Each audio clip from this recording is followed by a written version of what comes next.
আমাদেরকে আল্লাহ তাআলা উদ্দেশ্য করে একটা আয়াতে বলতেছেন, ইয়া আইয়ুহাল্লাযীনা আমানু, হে কালিমা পড়নেওয়ালা ইমানদার সকল, যারা তোমরা আল্লাহকে পরিপূর্ণ আস্থা এবং বিশ্বাস করে কালিমা পড়েছ, নবীকে বিশ্বাস করে নবীর আদর্শে অনুপ্রাণিত হয়ে নবীর উপর ঈমান এনেছ, তাদেরকে উদ্দেশ্য করে বলতেছেন, ইয়া আইয়ুহাল্লাযীনা আমানু, হে ঈমানদার সকল, ইত্তাকুল্লাহ, আল্লাহ তাআলাকে ভয় করো।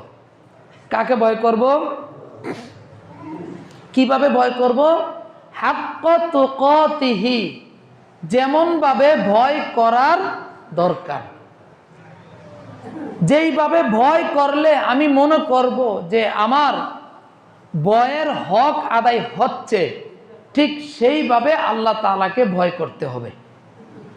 উদাহরণস্বরূপ, একটা গর্ত, সেই গর্ততে একটা বিষাক্ত সাপ আছে, আমি দেখেছি। উদাহরণস্বরূপ, যে সাপটা ওই গর্তের ভিতরে ঢুকেছে, তাহলে আমি নিশ্চিত সেখানে একটা বিষাক্ত সাপ আছে।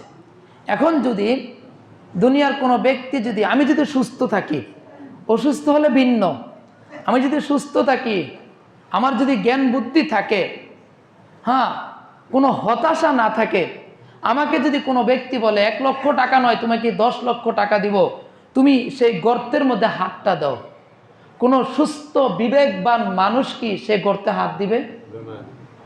অথচ সে জানে যে আমি এখান থেকে বের হয়ে আমি যদি মারা যাই, মারা যেতেই পারি, মারা গেলে আমি কিন্তু 2 টাকাও পাবো না, কিন্তু এখানে হাত দিলে নির্ঘাত আমার মৃত্যু হয়ে যাবে, কিন্তু আমি তার বিপরীতে 10 লক্ষ টাকা পাবো। তারপরও সে নিজের ইচ্ছায় মৃত্যুরা ডেকে আনতে চায় না, এজন্য সে কি করে না, এখানে হাত দেয় না, কোনো সুস্থ মানুষ। তাহলে আমি ভয় করলাম, কেমন ভয় করলাম? যে দুনিয়াটা আমাকে দিয়ে দিল, আমি এখানে হাত দিব না, আমি জানি এখানে বিষাক্ত সাপ ফনা ধরে আছে, আমি হাত দিব মাত্র সে আমাকে দংশন করবে, তার বিষক্রিয়ায় আমার মৃত্যু হওয়াটা মোটামুটি নিশ্চিত, এজন্য ভয় আমি হাত দিচ্ছি না। আল্লাহ রাব্বুল আলামিন আমাদেরকে জীবন ব্যবস্থা দিয়েছেন। আল্লাহ রাব্বুল আলামিন পাশাপাশি আমাদেরকে বলে দিয়েছেন যে এই নেক আমলগুলা করো, এই খারাপ কাজগুলাকে তোমরা ছেড়ে দাও। যদি নেক আমলগুলা করতে পারো তাহলে আমি তোমাদেরকে এত এত পুরস্কার দান করব, আর যদি খারাপ কাজগুলোর মধ্যে তোমরা অভ্যস্ত হয়ে যাও তাহলে কঠিন আযাবের মধ্যে গ্রেফতার করব। এই ঘোষণা কে দিয়েছেন? আল্লাহ তাআলা দিয়েছেন। এখন যে ব্যক্তি নামাজ পড়ে না, সে কি জানে না যে নামাজ না পড়লে কঠিন আযাবের মুখোমুখি হতে হবে?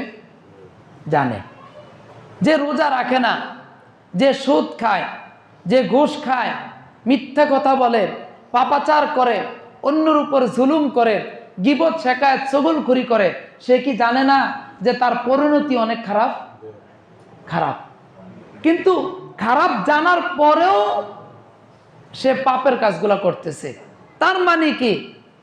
যেহেতু খারাপ জানার পরেও আমি পাপের কাজগুলা করতেছি, তার মানে আল্লাহ তাআলার ভয় এখন আমার অন্তরে জাগ্রত হয় নাই।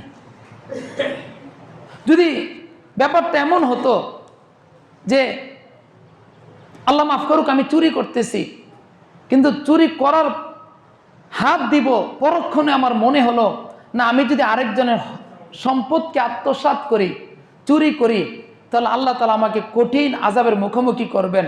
দুনিয়ার কেউ দেখতেছেন না, আল্লাহ তাআলা দেখতেছেন, এই মনে করে আমি তাড়াতাড়ি আমার হাতকে আমি গুটিয়ে নিলাম। তাহলে বুঝতে হবে কি তার ভিতর কার ভয় আছে? সেই প্রকৃত ঈমানদার।